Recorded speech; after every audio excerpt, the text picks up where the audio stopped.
নমস্কার। আবার আরেকটি কবিতা পাঠের ক্লাসে এলাম। আজকে এই সময়ে কবিতা পড়ব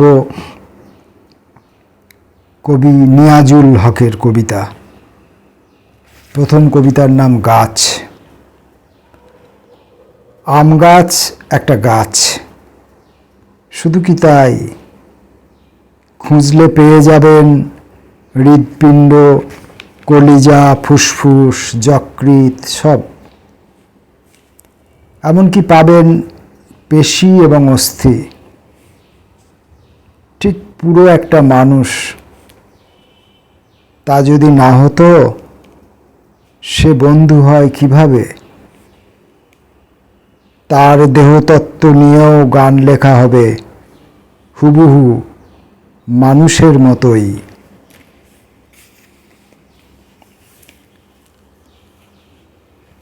প্লাস্টিক বর্জনের আন্দোলন।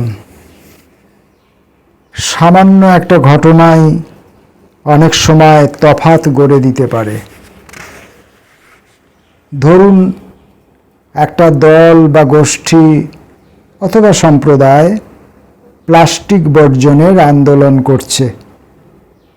তার মধ্যে সামান্য হলেও রাজনীতি বা ক্ষমতার স্বার্থ থাকতে পারে।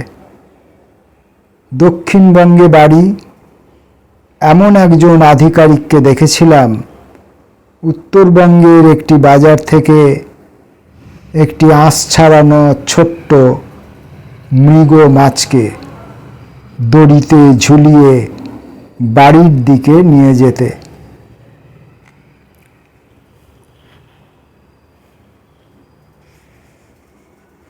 বিবেক দংশন।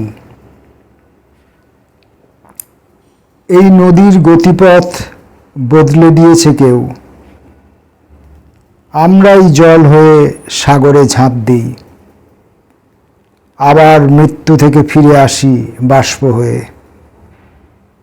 আর ওই বালি নির্মিত পাহাড় ধসে যার মৃত্যু হলো, তার প্রতি আনুগত্য দেখাই। শেষবার যখন তোমার মৃত্যু হবে, যদি না কখনো বিবেক দংশন হয়, তোমার আত্মা কেঁদে কেঁদে ফিরবে। কবি নিয়াজুল হকের কবিতা পড়ছিলাম। শেষ কবিতার নাম পাওয়া। কিছু পাওয়া যে না পাওয়াই, সেটা গাছকে দেখলেই বুঝতে পারি। হাজারবার তাকে ছুঁয়ে দেখি, তার পাতা, ছাল, বাকল অথবা ক্লোরোফিল খুঁজি, অথচ কিছুই ফুরোয় না। মনে হয় একমাত্র মানুষই সীমাবদ্ধ জীব, আর কেউ নয়। ঠিক তাই, কবি নিয়াজুল হকের কাছ থেকে আমরা আমাদের বন্ধু উদ্ভিদকে, গাছকে আমরা চিনতে শিখি। বিভিন্ন ক্ষেত্রে বিভিন্ন কবিতায় তার কাছ থেকে আমরা বিভিন্ন রকমের দিগদর্শন পাই। যেমন এই যে কবিতার শেষ লাইনটি আমরা পড়লাম, মানুষই একমাত্র সীমাবদ্ধ জীব, বাকি সবই অসীম। কারোরই এরকম কোনো মানসিক দ্বিধাদ্বন্দ্বের সীমাবদ্ধতা নেই, স্বার্থের দ্বিধাদ্বন্দ্বের সীমাবদ্ধতা নেই,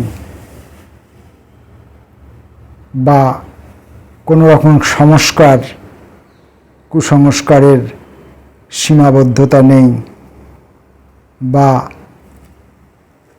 আত্ম অহংকারের সীমাবদ্ধতা নেই। কারোরই নেই, মানুষের আছে। নমস্কার।